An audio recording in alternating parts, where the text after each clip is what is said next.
पृथ्वी, हमारी सौर प्रणाली में सिर्फ यही जीवन मौजूद है।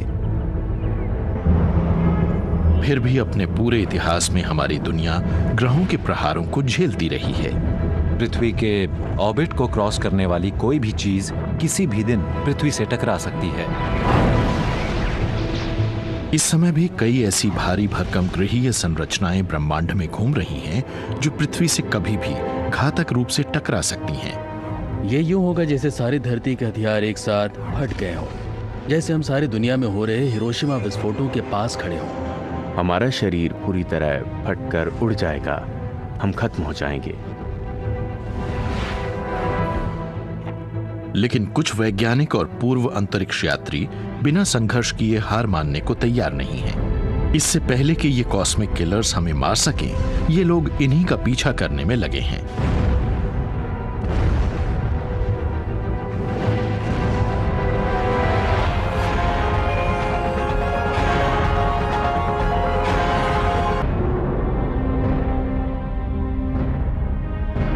पृथ्वी हमारी सौर प्रणाली में किसी नीलम नामक मणि की तरह चमकती है। हम यहां बेफिक्री से अपने दिन गुजारते रहते हैं, बिना ये सोचे कि अंतरिक्ष के सुदूर हिस्सों में मौजूद कोई आफत हमारी तरफ बढ़ती आ सकती है।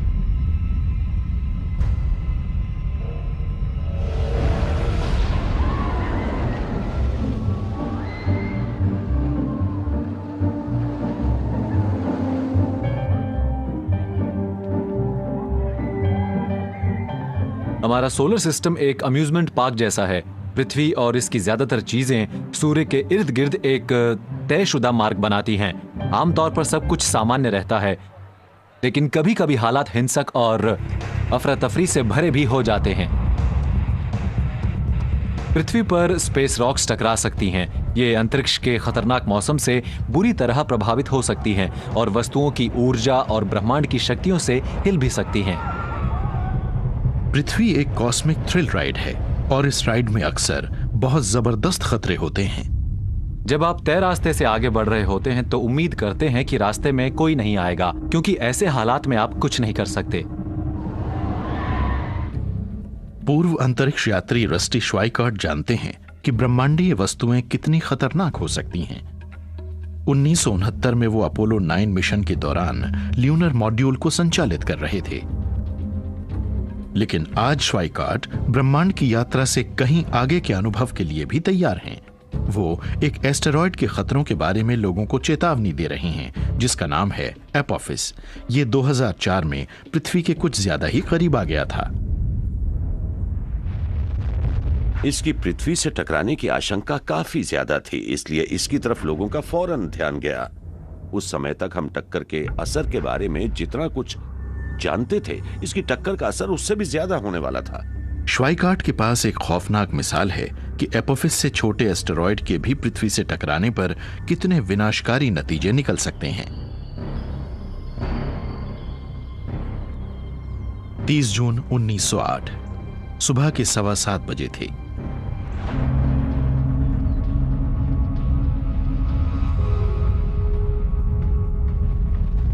फुटबॉल के फील्ड से आधे आकार की एक चीज 34,000 मील प्रति घंटा की रफ्तार से अंतरिक्ष से रवाना हुई।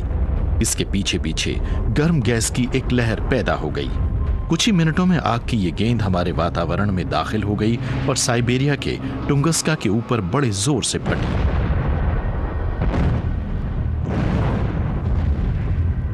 आधुनिक मानव इतिहास में यह पृथ्वी पर हुआ सबसे बड़ा धमाका था।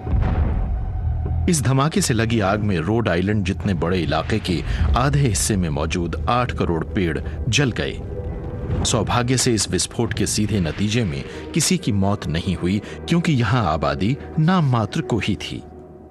अगर ये एस्टेरॉयड धरती पर कुछ एक घंटे बाद गिरता तो ये साइबेरिया नहीं बल्कि यूरोप के ऊपर गिरता, और अगर ये यूरोप के किसी शहर के ऊपर हवा में ही फट जाता तो करीब 10 लाख लोग फौरन मारे जाते। पिछले 100 साल में टुंगस्का में हुआ विस्फोट विवादों में घिरा रहा है। आज बहुत से वैज्ञानिक इस बात पर सहमत हैं कि यह धमाका किसी एस्टेरॉयड के कारण ही हुआ था। हैरानी की बात यह है कि ये जमीन से नहीं टकराया, बल्कि ये तो साइबेरिया की जमी हुई जमीन से 5 मील ऊपर फटा। कोई छोटा पथरीला एस्टेरॉयड एटमॉस्फेयर को नहीं झेल सकता, और जब ये करीब 50,000 मील प्रति घंटा की रफ्तार से लोअर एटमॉस्फेयर में टकराता है तो यूं लगता है जैसे कोई अंडा कंक्रीट पर चूर चूर हो गया हो।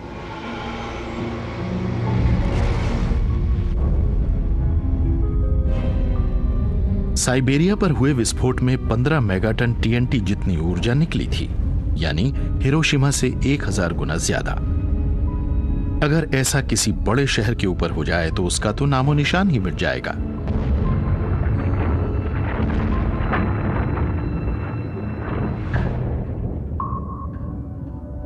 वैज्ञानिक इन अतिक्रमण करने वाली चीजों को नियर अर्थ ऑब्जेक्ट्स या एनईओ कहते हैं।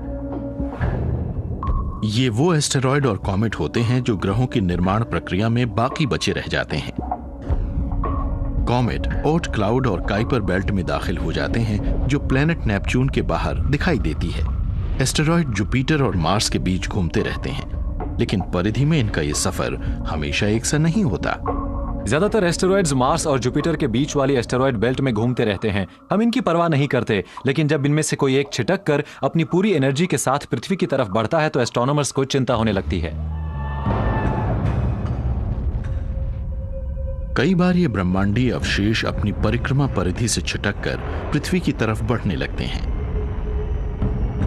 हमारे ग्रह का सघन वातावरण इनमें से ज्यादातर को भाप बनाकर उड़ा देता है,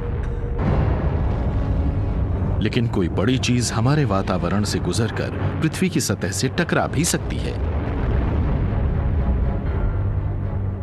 अगर आप ब्रह्मांड की उन ताकतों के बारे में जानना चाहते हैं जो हमारी जान ले सकती हैं, तो एस्टेरॉयड ऐसे ही खतरे हैं। ये पहले भी पृथ्वी पर हमला कर चुके हैं और आगे भी ऐसा ही होगा।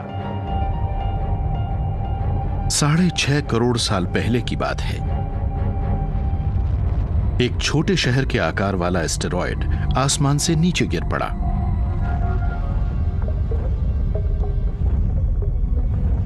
इससे युकाटान पेनिनसुला में मौजूदा मेक्सिको के एक गांव चिक्सोलूब में 10 करोड़ मेगाटन टीएनटी की ताकत वाला विस्फोट हुआ। एस्टेरॉयड के जमीन से टकराने से पृथ्वी की करोड़ों टन ऊपरी परत एटमॉस्फेयर में फैल गई, जिससे सूर्य की रोशनी छिप गई, फूड चेन टूट गई और हमारी धरती पर पूरा जीवन ही विलुप्त हो गया। माना जाता है कि इसके जबरदस्त असर की वजह से डायनासोर्स का पूरी तरह सफाया हो गया था। हम एस्टेरॉयड्स को बुरी चीज समझते हैं, लेकिन यह भी सच है कि अगर एस्टेरॉयड ना होते तो आज हम भी यहाँ ना होते। हमारे मैमल्स विशाल टीरेक्स के पैरों के नीचे दबने से बचने के लिए इधर उधर भागते रहते। टीरेक्स के खत्म होने की वजह से ही ऐसी इकोलॉजिकल कंडीशंस पैदा हुई, जिनके कारण हमारे मैमल एंसेस्टर्स किसी चूहे से ज्यादा महत्वाकांक्षी जीव के रूप में विकसित हो पाए। इससे प्राइमेट्स का जन्म हुआ और प्राइमेट्स से इंसान का। लेकिन ये विडंबना ही है कि अंतरिक्ष से आई जिस विशाल चट्टान की वजह से आज इंसान पृथ्वी पर मौजूद हैं, उसी की वजह से एक दिन शायद हमारा नामो निशान पृथ्वी से मिट जाएगा।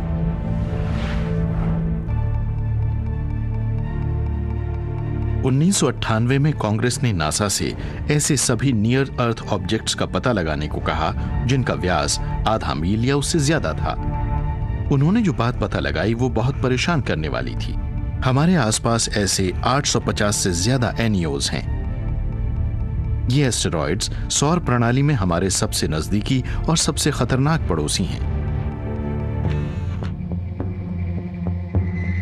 डोनाल्ड ह्यूमन्स नासा की जेट प्रोपल्शन लेबोरेटरी में एनईओ प्रोग्राम के हेड हैं। वो तथा ऐसी ब्रह्मांडीय चीजों को खोजने वाले उनके साथी हमारी सौर प्रणाली में मंडराते इन संभावित हत्यारों की तलाश करते हैं और इन्हें अपनी मोस्ट वांटेड लिस्ट में शामिल कर लेते हैं। इन नियर अर्थ ऑब्जेक्ट्स को खोजना हरिकेन्स का पीछा करने जैसा ही है। आप रोजाना जब इनका पीछा करते हैं तो इनके ऑर्बिट के बारे में बेहतर जानकारी पा लेते हैं। आप पहले से बता सकते हैं कि ये कहाँ जाएगा, इसका आकार क्या है और इसके धरती से टकराने की रफ्तार क्या होगी। टेलीस्कोपिक टेक्नोलॉजीज का इस्तेमाल करके नासा के स्पेस गार्ड सर्वे ने पता लगाया है कि नियर अर्थ ऑब्जेक्ट्स में से 90% से भी ज्यादा खतरनाक हैं। इन डरावनी चीजों की ऊर्जा आज हमारी पृथ्वी पर मौजूद सारे परमाणु हथियारों से भी ज्यादा हो सकती है। इस जबरदस्त असर के कारण तो सारी दुनिया का सफाया हो सकता है। आप दुआ करेंगे कि ऐसी कोई बड़ी चीज पृथ्वी से न टकराए, लेकिन अगर कभी ये पृथ्वी से टकराती है तो ये आबादी के काफी बड़े हिस्से का सफाया कर सकती है। ऐसी घटनाओं की आशंका तो कम होती है, लेकिन इससे नुकसान बहुत होता है। अगर ऐसी कोई चीज पृथ्वी से टकराई तो पूरी दुनिया पर इसका असर होगा। इससे पैदा होने वाली जबरदस्त तरंगों से सिर्फ एक महाद्वीप का ही सफाया नहीं होगा, बल्कि ये चीज पूरी पृथ्वी पर ही अपना जबरदस्त असर छोड़ेगी, जिससे तापमान 1000 डिग्री के आसपास हो जाएगा और पूरी दुनिया के पेड़ पौधों में आग लग जाएगी। ऐसी कुदरती आफत छोटे आकार वाली चीजों से भी हो सकती है। इसलिए अब कांग्रेस ने नासा से 500 फुट व्यास वाले यानी रोमन कोलोसियम जितने बड़े सभी NEO का पता लगाने को कहा है। इतनी बड़ी चीज किसी शहरी इलाके या छोटे मोटे राज्य को नेस्तनाबूद कर सकती है। वैज्ञानिकों को सबसे ज्यादा चिंता उन एस्टेरॉइड्स की नहीं है जिन्हें उन्होंने खोज लिया है, उन्हें चिंता अनखोजे एस्टेरॉइड्स की है। किसी भी समय ऐसे 2 दर्जन ऑब्जेक्ट्स होते हैं जिनके पृथ्वी से टकराने से इनकार नहीं किया जा सकता।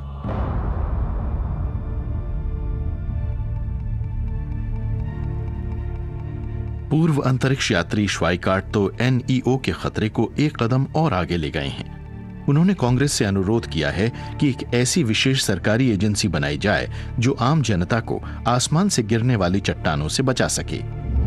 आज हमारे पास ऐसी टेक्नोलॉजी है कि हम नियर अर्थ ऑब्जेक्ट्स को पृथ्वी पर टकराने से रोक सकते हैं।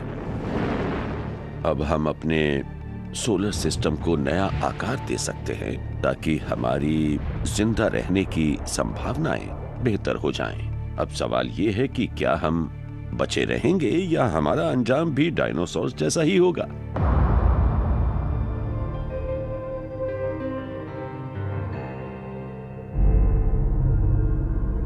लेकिन श्वाइकार्ट इस समस्या के समाधान के लिए नासा या कांग्रेस का इंतजार नहीं कर रहे हैं। पृथ्वी को अगले एस्टेरॉयड की टक्कर से बचाने के लिए उनके पास अपनी योजनाएं हैं।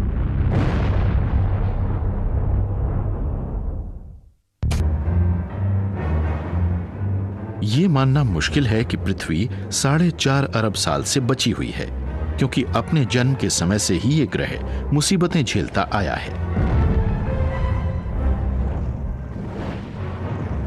किसी बॉक्सर की तरह हमारी ये दुनिया हर साल हमारी परिधि में दाखिल होने वाले एस्टेरॉइड्स के हमले को लगातार झेलती रहती है, लेकिन भविष्य में पृथ्वी का पूरी तरह सफाया हो सकता है। अलबत्ता अपोलो 9 के पूर्व अंतरिक्ष यात्री रस्टी श्वाइकार्ट एस्टेरॉइड्स के सामने हार नहीं मानते और अब वो पृथ्वी को इन नुकसानदायक चट्टानों से बचाने के लिए तैयार हैं। हमने ये खोजा है कि ये नियर अर्थ ऑब्जेक्ट्स हर समय हमारे आसपास से उड़ते रहते हैं और अपने एटमॉस्फेयर को सुधार कर जिंदा रहने की हमारी क्षमता भी पहले से बेहतर हुई है। श्वाइकार्ट एक एस्टेरॉइड को लेकर खास तौर पर चिंतित हैं, जिसका नाम है 2004 MN4 यानी एपोफिस। इस चट्टान का व्यास तकरीबन 750 फुट है और ये 2004 में पृथ्वी के बहुत करीब से गुजरी थी। अब ये शुक्रवार 13 अप्रैल 2029 को एक बार फिर हमारे ग्रह के बहुत नजदीक से गुजरेगी। 2029 में तो अपोफिस पृथ्वी की परिक्रमा करते हमारे संचार उपग्रहों से भी ज्यादा करीब आ जाएगा। ये इतना करीब होगा कि जो लोग पृथ्वी पर सही जगह पर होंगे वो अपोफिस को अपनी आंखों से देख पाएंगे। ये एस्टेरॉयड इतना नजदीक होगा कि बाइनोकुलर की भी जरूरत नहीं पड़ेगी। 99% से भी ज्यादा संभावना इस बात की है कि 2029 में ये पृथ्वी से नहीं टकराएगा। लेकिन अगर एपोफिस 18,893 मील की दूरी से पृथ्वी के पास से गुजरा तो ये एक ग्रेविटेशनल की होल के बीच से गुजर सकता है। अंतरिक्ष में ये संकरा स्थान आधा मील चौड़ा होता है। अगर ऐसा हुआ तो पृथ्वी का गुरुत्वाकर्षण एपोफिस को अस्थिर करके इसके रास्ते को बदल सकता है और फिर ये 13 अप्रैल 2036 को 7 साल बाद लौटकर पृथ्वी से टकरा सकता है। पृथ्वी के ग्रेविटेशनल इफेक्ट से ये मुड़ जाएगा। इससे एपोफिस का ऑर्बिट बड़ा हो जाएगा और फिर 7 साल बाद ये वापस आकर पृथ्वी से टकरा जाएगा।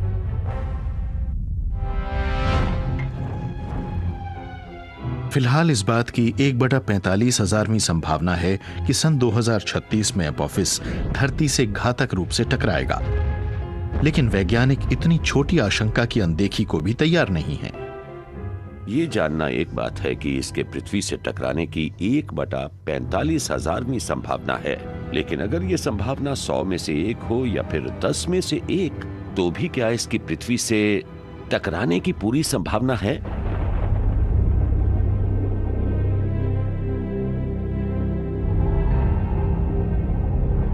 श्वाइकार्ट का मानना है कि हमें एपोफिस को किसी भी कुदरती हादसे जैसा ही समझना चाहिए। उन्होंने तो ये पैमाइश तक कर ली है कि एपोफिस कहां टकराएगा। हमारे पास टकराने की तारीख है, समय है, इसका ऑर्बिटल इंक्लिनेशन है और हम एक नक्शा भी बना सकते हैं। और इस नक्शे में दिखाई गई जगह को मैं पाथ ऑफ रिस्क कहता हूं। ये पूरे के पूरे ग्रह पर फैला है। इस पर नजर डालते हुए मुझे टक्कर की काफी संभावना नजर आती है और सवाल यह है कि आखिर ये टकरा कहां सकता है।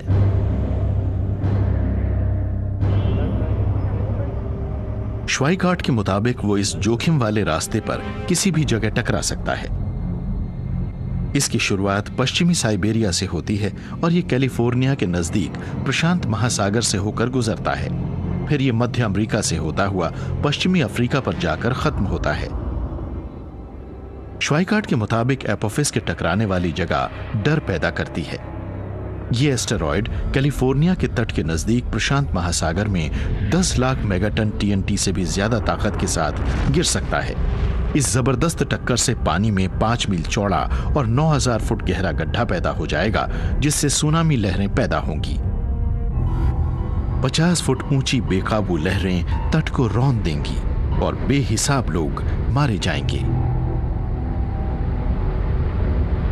1000 फुट व्यास वाले किसी एस्टेरॉयड का समुद्र में गिरना कोई छोटी मोटी बात नहीं है, क्योंकि इससे अरबों खरबों डॉलर मूल्य का नुकसान होगा। यह एक अंदाजा है। वैज्ञानिक फिलहाल ऐसे किसी कॉस्मिक स्ट्राइक को पहले ही नाकाम करने की तकनीकों पर काम कर रहे हैं। एक विचार एस्टेरॉयड को बीच में ही विस्फोट से उड़ाने का है, लेकिन कुछ लोगों का मानना है कि इससे समस्या और बढ़ जाएगी, क्योंकि तब पृथ्वी की तरफ एक के बजाय एस्टेरॉयड के कई टुकड़े रवाना होंगे। परिणाम स्वरूप श्वाइकार्ट का नया उद्देश्य है पृथ्वी से टकराने वाले संभावित एस्टेरॉयड के ऑर्बिट को ही बदल देना। हम दरअसल एस्टेरॉयड के रास्ते को बहुत थोड़ा सा बदल देना चाहते हैं। हम इसकी रफ्तार को प्रति घंटा सिर्फ 1 मील के 10,000वें हिस्से से बदलना चाहते हैं, ताकि ये पृथ्वी से न टकराए। रस्टी के साथियों ने ऐसे स्पेसक्राफ्ट के डिजाइन बनाए हैं जो एस्टेरॉयड, खासकर एपोफिस की दिशा बदल सकें। ऐसा कोई स्पेसक्राफ्ट खतरनाक एस्टेरॉयड्स को पृथ्वी से दूर धकेल देगा, लेकिन यह स्पेसक्राफ्ट इस चट्टान को खुद खींचने के बजाय इसके आगे मंडराने लगेगा और गुरुत्वाकर्षण को एक टो लाइन की तरह इस्तेमाल करेगा। अगर आप किसी एस्टेरॉयड के आगे काफी लंबे समय तक रहें और आप बिना इसे छुए इसके नजदीक बने रहें, तो इससे इसकी रफ्तार बढ़ जाएगी। लेकिन अगर आप इसके चलते समय इसके पीछे रहें, तो इससे इसकी रफ्तार जरा सी कम हो जाएगी। हमें अगर पर्याप्त समय रहते किसी एस्टेरॉयड के बारे में पता चल जाए, तो हम इसके ऑर्बिट को बदल सकते हैं। हालांकि अतीत में एक स्पेस प्रोब एक एस्टेरॉयड पर उतर चुका है, लेकिन सबसे ज्यादा चुनौतीपूर्ण आइडिया है इस पर किसी ऐसे मिशन को लॉन्च करना जिसमें इंसान मौजूद हों। इस चट्टान पर उतरने के बाद अंतरिक्ष यात्री इसके बारे में पता लगाने के लिए इस पर एक रेडियो ट्रांसपॉन्डर लगा सकते हैं। किसी एस्टेरॉयड पर जाने के लिए आप रोबोटिक मिशन के जरिए इस पर उतर सकते हैं, इसका सैंपल ले सकते हैं और उसे वापस ला सकते हैं। ये काम बहुत ज्यादा मुश्किल नहीं है। इंसान वाले मिशन का फायदा ये है कि वो एस्टेरॉयड की सतह पर मौजूद दिलचस्प हिस्सों का पता लगा सकते हैं, वो उस पर चहलकदमी कर सकते हैं और उन्हें रिमोट नेविगेशन पर निर्भर नहीं करना पड़ता। श्वाइकार्ट का कहना है कि हमें एस्टेरॉयड एपोफिस के मामले में बेहद चौकन्ना रहना पड़ेगा और उनकी इस चेतावनी की तरफ लोगों का ध्यान गया भी है। अब संयुक्त राष्ट्र एक ट्रीटी बनाने की सोच रहा है जिसमें वो लोग शामिल होंगे जिनकी जिम्मेदारी घातक एस्टेरॉयड्स की दिशा बदलने की होगी। ये तो सचमुच एक अपराध होगा कि हम इतने गैर जिम्मेदार हैं कि ये जानते हुए भी कि ऐसा होने वाला है, हम इस सिलसिले में कुछ ना करें।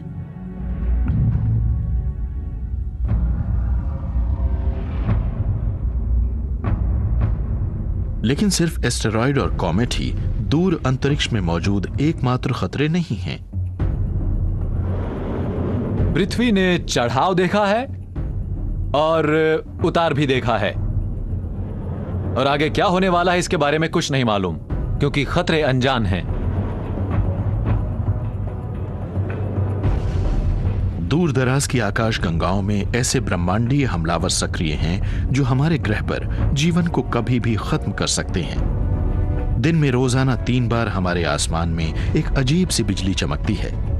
ये दुनिया के कुल परमाणु हथियारों से कई 100 गुना ज्यादा ताकतवर है, लेकिन ये मानव निर्मित नहीं है, और ये अगर पृथ्वी के काफी नजदीक आ जाए तो ये हमारे ग्रह पर जीवन को खत्म कर सकती है।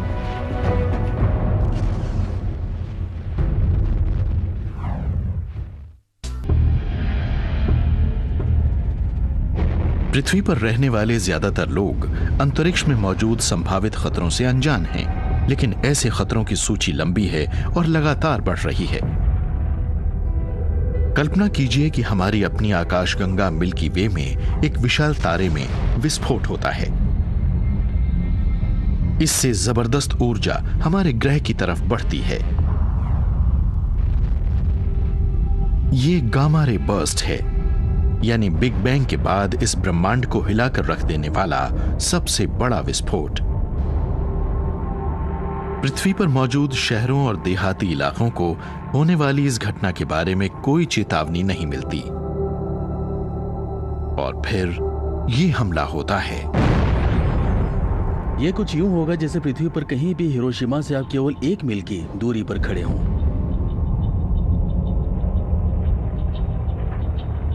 जबरदस्त रेडिएशन से ऊपरी वातावरण बुरी तरह गर्म हो जाएगा। हमारी ओजोन परत जल जाएगी। पूरे हेमिस्फीयर में इंसान सामान्य रेडिएशन से 100 गुना ज्यादा विकिरण के कारण जलकर मर जाएंगे। ओजोन परत के गायब होने से पूरी दुनिया में तापमान बढ़ जाएगा, जिससे साइक्लोन, सुनामी और हरिकेन्स की शुरुआत हो जाएगी। पानी और जमीन की सतह पर मौजूद ज्यादातर जीव जलकर खाक हो जाएंगे। ये बात किसी विज्ञान कथा जैसी लग सकती है, लेकिन अगर कोई गामा रे विस्फोट पृथ्वी से 100 प्रकाश वर्ष दूर से भी टकराए तो ऐसा हो सकता है। गामा रे विस्फोट यूनिवर्स में सबसे चमकदार विस्फोट होते हैं, क्योंकि वो बहुत दूर होते हैं लेकिन फिर भी बहुत चमकदार होते हैं। इसलिए उनमें जरूर इतनी जबरदस्त ताकत होती होगी जितनी कि सूर्य अपने 10 अरब साल के जीवन काल में छोड़ेगा।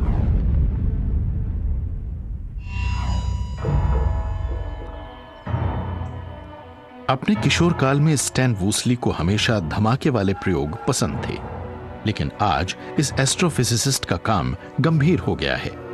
वो उन ब्रह्मांडीय जासूसों में से एक हैं जो गामा रे विस्फोटों से जुड़े रहस्यों का खुलासा करने की कोशिश कर रहे हैं। हम जानते हैं कि यूनिवर्स में बहुत सारे ग्रह और तारे हैं, इसलिए ऐसी बेमिसाल सभ्यताएं होंगी जिन्हें गामा रे के विस्फोटों ने तबाह कर दिया होगा। रेडिएशन की इन विचित्र बीम्स को पहले 1960 के दशक में खोजा गया था। शुरू में ज्यादातर एस्ट्रोनॉमर्स ये मानते थे कि गामा रे के विस्फोट क्योंकि इतने चमकदार होते हैं, इसीलिए हमारी अपनी आकाशगंगा मिल्की वे में मौजूद होंगे। और इसके कारण भी थे। एक कारण ये था कि अगर ये हमारी गैलेक्सी के बाहर थे तो फिर इनकी एनर्जी गजब की थी।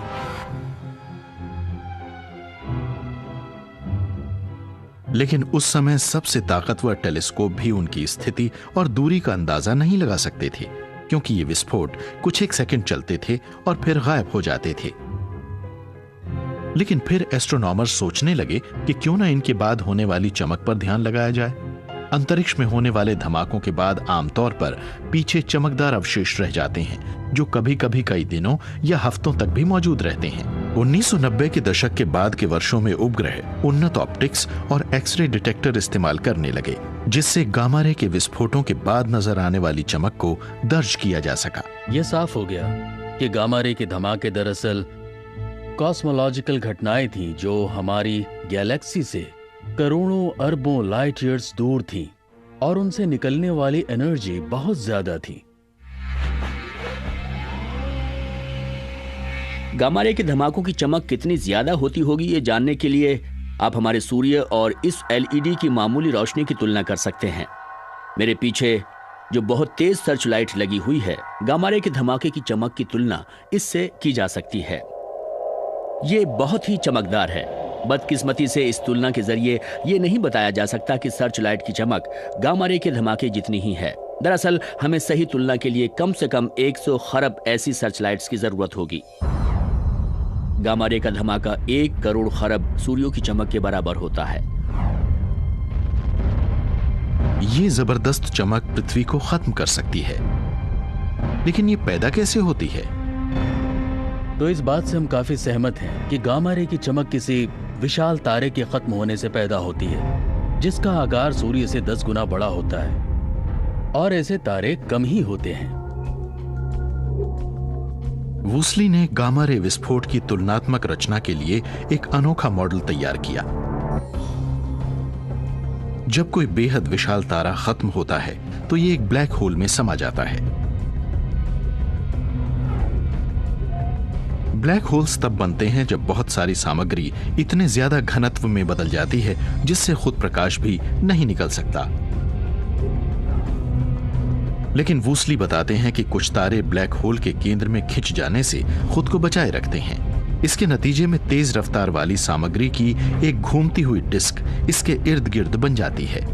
कुछ ही सेकंड में प्लाज्मा के जेट्स इसके घूमते हुए पोल से बाहर निकलने लगते हैं। ऊर्जा की यही बीम्स अंतरिक्ष में खतरनाक गामा रेज छोड़ती हैं। आप सोचिए कि आप किसी फल या किसी और चीज को किसी बहुत छोटी सी चीज में जबरदस्ती घुसाने की कोशिश कर रहे हैं, तो इसमें से सामग्री बाहर निकलती है। लेकिन इस मामले में यह क्रिया बहुत तेजी से की जाती है और इसका आकार भी बड़ा होता है। जिस समय गामा रे विस्फोट हो रहे होते हैं, तभी दम तोड़ता हुआ तारा फट जाता है या अपने चरम पर पहुंच जाता है।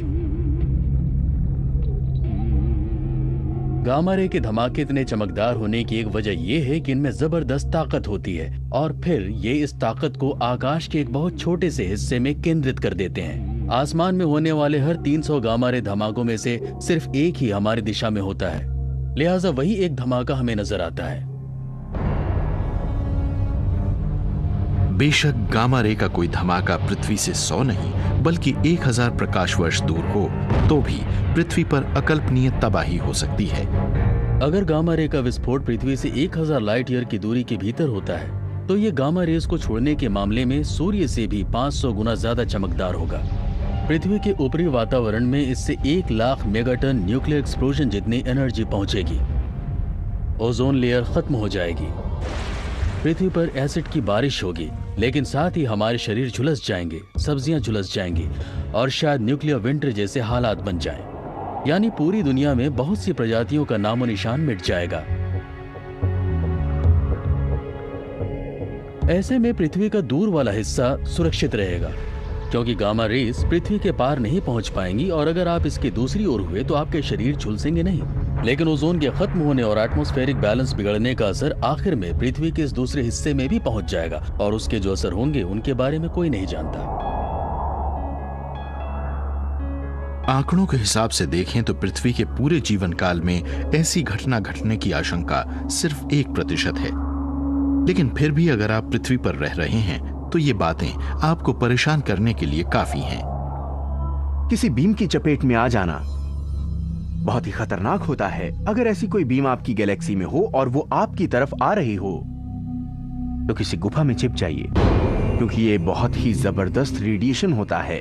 इस किस्म की एनर्जी आपके शरीर के मॉलिक्यूल्स को खत्म कर सकती है। जब ऐसा हो रहा हो तो वहां से हटने की कोशिश करें। अगर गामा रे के ऐसे विस्फोट धरती के नजदीक हों तो फिलहाल उनसे बचाव के कोई उपाय नहीं है। ये 1,86,000 मील प्रति सेकंड यानी रोशनी की रफ्तार से सफर करते हैं। जब तक हम इनका पता लगा पाएंगे तब तक तो ये हमारे ग्रह पर हमला कर चुके होंगे। गामा रेस के विस्फोट से पृथ्वी या उसके बोर्ड साइड में आने वाली किसी भी जगह में रहने वाले जीवों के लिए खतरा पैदा हो सकता है। लेकिन जैसा कि हम देख चुके हैं, ये बहुत कम आती हैं। आसमान में और धरती पर ऐसी दूसरी बहुत सी चीजें हैं जो कहीं ज्यादा खतरनाक हैं। ब्रह्मांड के किसी कोने में जबरदस्त गड़बड़ियां नियमित रूप से होती रहती हैं और ऐसी ही कोई चीज किसी दिन पृथ्वी को नेस्तनाबूद कर देगी। सूर्य के इर्द गिर्द पृथ्वी का घूमना इस फेरिस व्हील की तरह ही है। लाखों साल तक यही स्थिति बनी रह सकती है, लेकिन आज नहीं तो कल यह आसान सफर खत्म होने वाला है और हम ये नहीं जानते कि ऐसा कब होगा।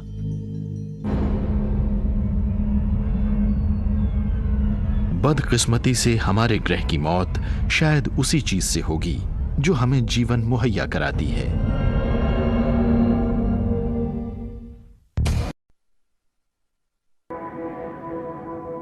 पृथ्वी सूर्य से तीसरा ग्रह है, इसलिए यहां जीवन शांति से चलता रहता है। 4 अरब साल से भी ज्यादा समय से सूर्य पृथ्वी का साथी बनकर हमारे ग्रह को गर्मी और भोजन देता रहा है, लेकिन समय के साथ साथ हमारा अपना ये सोलर हीटर ही हमारा दुश्मन बन जाएगा। सूर्य और पृथ्वी का एक दूसरे के साथ एक अनूठा रिश्ता है। पृथ्वी का एक खास तापमान और एक खास आकार है। इस पर जीवन मौजूद है, महासागर हैं और ये चीजें सूर्य पर निर्भर हैं। पृथ्वी पर जो जीवन है, सूर्य उसका दाता है और सूर्य ही इसके अंत की वजह भी बनेगा।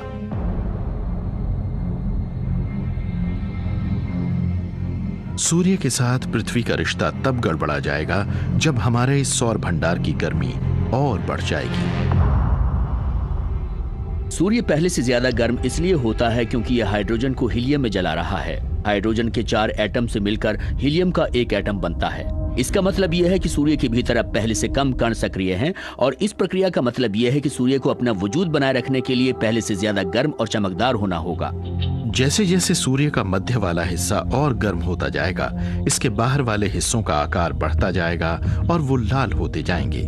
बॉनफायर जलाते समय आप लकड़ी का ढेर लगाकर उसमें आग लगाते हैं और एक वक्त ऐसा आता है जब काफी सारे लट्ठे जल जाते हैं और ये ढेर ढह जाता है। तब अचानक ढेर सी चिंगारियां निकलती हैं और आग ज्यादा चमकदार हो जाती है।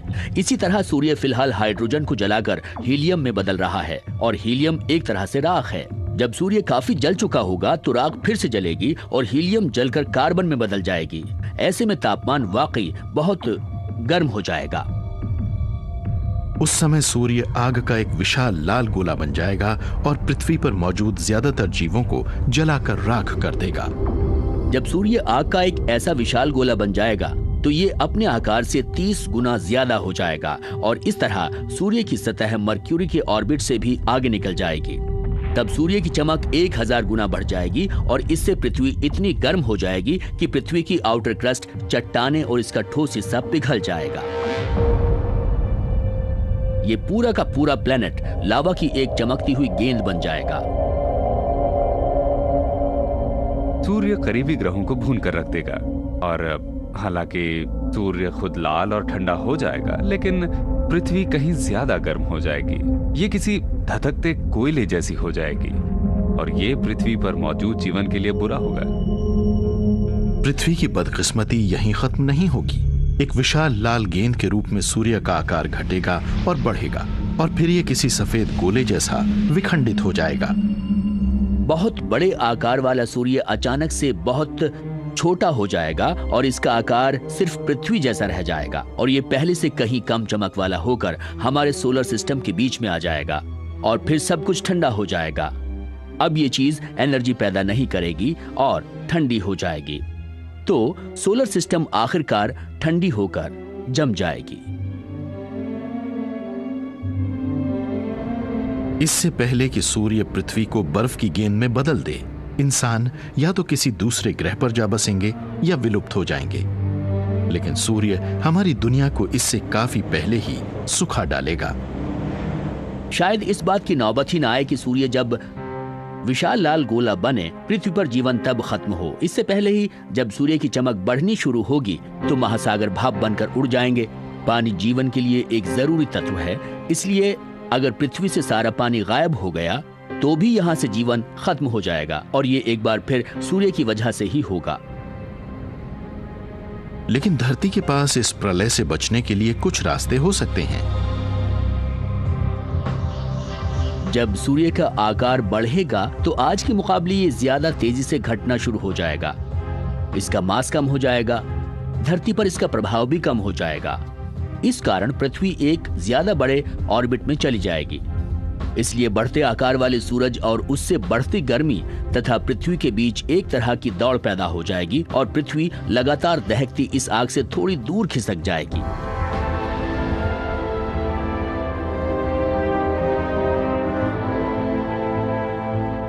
अगर हमारी पृथ्वी सूर्य के कारण किसी तरह ज्यादा गर्म होने या जमने से बच भी गई तो भी इसका भविष्य अंधकारमय ही है।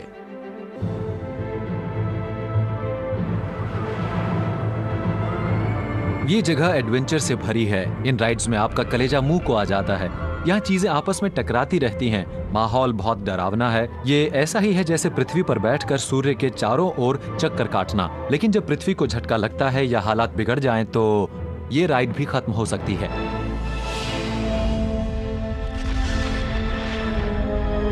मैं नहीं जानता कि ब्रह्मांड के खत्म होने के हिसाब से इसका क्या मतलब है, क्योंकि मैं टाइम को पसंद करता हूँ। मैं इसमें रहता हूँ, इसलिए इसके खत्म होने की कल्पना करना मुश्किल है। आज वैज्ञानिक हमारे अंजाम के बारे में सोच विचार कर रहे हैं। सुदूर भविष्य में पृथ्वी और पूरे ब्रह्मांड को किसी चरम ब्रह्मांडीय दानव को झेलना होगा।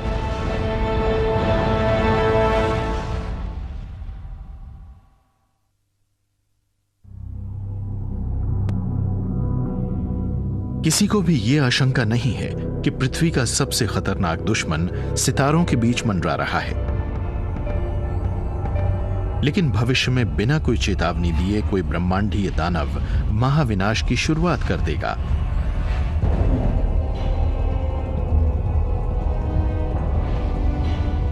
ये खलनायक पूरे ब्रह्मांड में फैल जाएगा।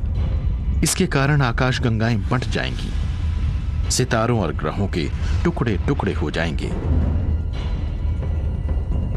इस महाविनाश की घटना को बिग रिप कहा जाता है और एक बार शुरू हो जाने पर यह तब तक नहीं रुकेगी जब तक कि ब्रह्मांड में मौजूद हर एटम और न्यूक्लियाई चूर चूर नहीं हो जाता।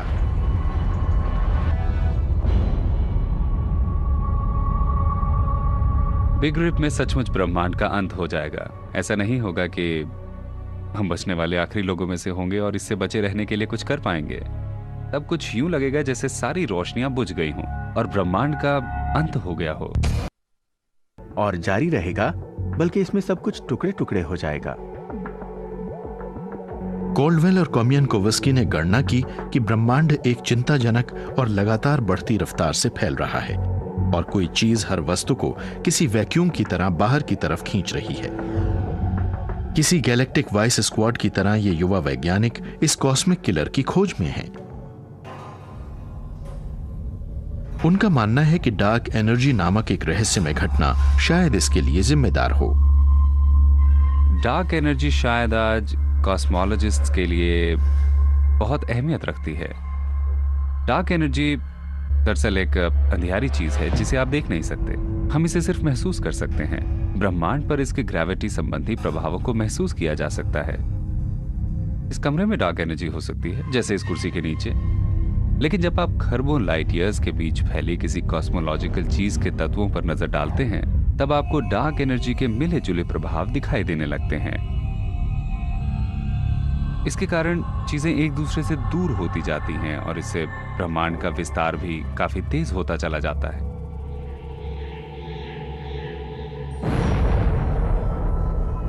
एडविन हबल ने सबसे पहले 1920 के दशक में ही पता लगा लिया था कि ब्रह्मांड फैल रहा है। हबल टेलीस्कोप का नाम उन्हीं के नाम पर रखा गया। लेकिन इस बात का पता 1998 में वैज्ञानिकों की एक क्रैक टीम ने ही लगाया कि यह विस्तार तो किसी दौड़ती रेलगाड़ी की तरह हो रहा है। आप इस बात को यूं समझ सकते हैं कि ब्रह्मांड यानी हमारा 3 डायमेंशनल स्पेस रबर के उस गुब्बारे की सतह जैसा है जिसे मैं अब फुला रहा हूं। ये देखिए, मैं गुब्बारे को फुलाकर ब्रह्मांड पर फैलाव के प्रभावों को दिखाने की कोशिश कर रहा हूं। जैसे जैसे गुब्बारा बड़ा होता जाएगा, आपको गैलेक्सी के फैलाव साफ नजर आने लगेंगे।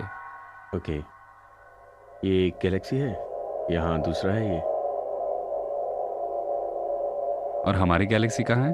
हमारी गैलेक्सी यहाँ है। ओके, तो हम यहाँ रहते हैं। जब ब्रह्मांड फैलेगा तो हर गैलेक्सी हमसे और दूर होती जाएगी।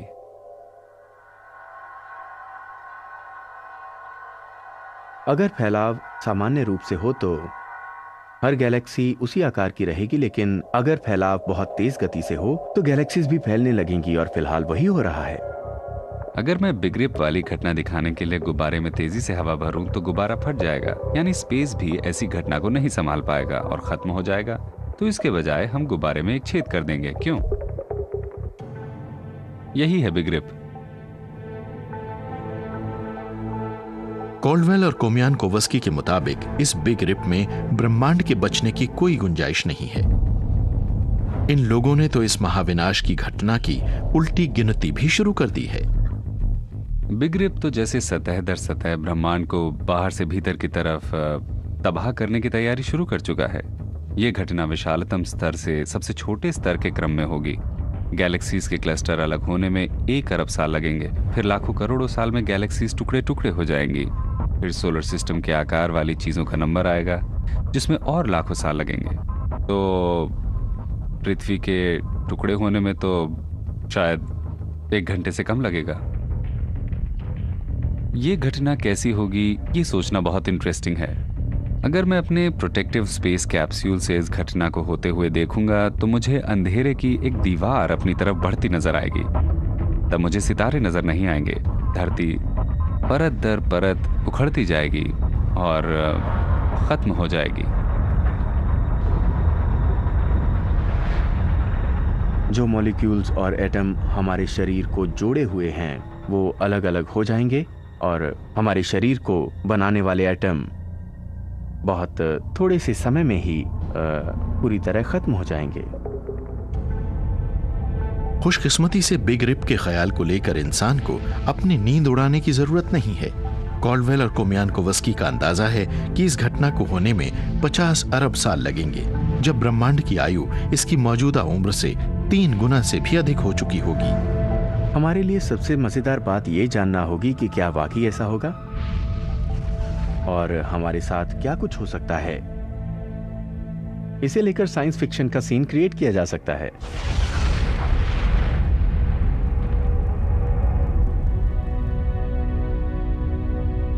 दूर अंतरिक्ष से आने वाले खतरे वाकई असली हैं। इनमें से कुछ हमें कल नुकसान पहुंचा सकते हैं तो कुछ सुदूर भविष्य में। लेकिन एक बात तय है कि कोई ना कोई चीज पृथ्वी और शायद पूरे ब्रह्मांड को हमेशा के लिए खत्म जरूर करेगी। सवाल सिर्फ वक्त का है।